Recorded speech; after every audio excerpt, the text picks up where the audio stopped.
সবুজে সাজায় বাংলাদেশ স্লোগানে চাঁদপুরে বৃক্ষরোপণ ও চারা বিতরণ করেছে প্রকৃতি ও জীবন ক্লাব। মতলব উত্তর উপজেলার সুজাতপুর ডিগ্রি কলেজ ও সুজাতপুর কিন্ডারগার্টেনে বৃক্ষরোপণ কার্যক্রম উদ্বোধন করা হয়। বন্যা পরবর্তী দুর্যোগ ও জলবায়ু অভিঘাত মোকাবেলায় দীর্ঘমেয়াদী পরিকল্পনায় বৃক্ষরোপণে গুরুত্ব দিচ্ছেন সংশ্লিষ্টরা। পরিবেশের ভারসাম্য রক্ষায় মহতী এই উদ্যোগের প্রশংসা করেন সুধীজনরা। মোর্শেদ আলমের তথ্য ভিডিও চিত্র নিয়ে আফরোজা হাসির রিপোর্ট। পদ্মা, মেঘনা ও ডাকাতিয়া নদীর মিলনস্থলে চাঁদপুর জেলার অবস্থান। প্রতি বর্ষায় বন্যাসহ প্রাকৃতিক দুর্যোগে বেশি ক্ষতিগ্রস্ত হয় এই অঞ্চল। সেই সাথে নদী ভাঙনে কমে যাচ্ছে জেলার আয়তন। সবুজে সাজাই বাংলাদেশ এই প্রতিপাদ্যে চাঁদপুরে সুজাতপুর ডিগ্রি কলেজ ও সুজাতপুর কিন্ডারগার্টেনে বৃক্ষরোপণ কর্মসূচি পালন করা হয়েছে। এই ধরনের বৃক্ষরোপণ সারা বাংলাদেশে কিন্তু আমাদের ছড়িয়ে দিতে হবে। আমরা জলবায়ুর যে পরিবর্তন দেখছি সেটাও কিন্তু প্রশমিত করা সম্ভব এই গাছ দ্বারা।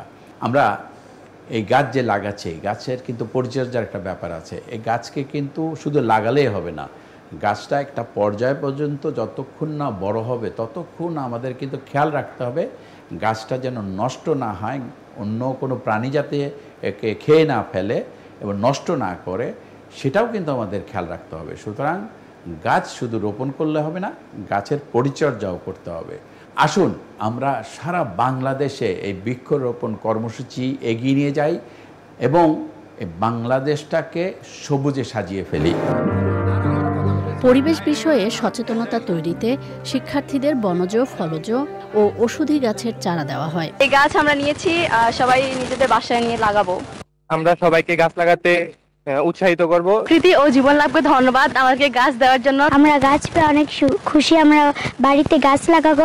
প্রকৃতি ও জীবন ক্লাবের এমন উদ্যোগের প্রশংসা করেন বিশিষ্টজনেরা। পৃথিবী এবং দেশ এবং আমাদের নিজেদের জন্য গাছকে রক্ষা করা উচিত। যদি আমরা বৃক্ষরোপণ করি তাহলে আমাদের যে বিশ্ব তাপমাত্রা বেড়ে যাচ্ছে আমরা তার মোকাবেলা করতে পারবো। প্রকৃতি জীবন ক্লাব আজকে আমাদের গাছ বিতরণ করেছে, যার জন্য প্রকৃতি জীবন ক্লাবরে আমরা সুজাতপুর কলেজ থেকে ধন্যবাদ জানাচ্ছি। এরকম কর্মসূচি অব্যাহত থাকলে আমাদের যে বৈশ্বিক উষ্ণায়ন এটা আমরা মোকাবেলা করতে পারবো। ভবিষ্যৎ প্রজন্মের জন্য বাসযোগ্য ধরিত্রী গড়তে এমন কার্যক্রম চালিয়ে যাওয়ার কথা জানান সংশ্লিষ্টরা। আমরা অসংখ্য বৃক্ষ এখানে বিতরণ করেছি। আমাদের কর্মসূচির অংশ হিসেবে চাঁদপুরে বিভিন্ন শিক্ষা প্রতিষ্ঠানে আমরা আরো 20,000 বৃক্ষরোপণ করার কর্মসূচি হাতে নিয়েছি। পরিবেশ ও প্রকৃতির উন্নয়নে বৃক্ষরোপণ কর্মসূচিকে বেগবান করতে সবাইকে এগিয়ে আসার আহ্বান পরিবেশবাদীদের। আফরোজা হাসি, প্রকৃতি ও জীবন ডেস্ক, চ্যানেল আই।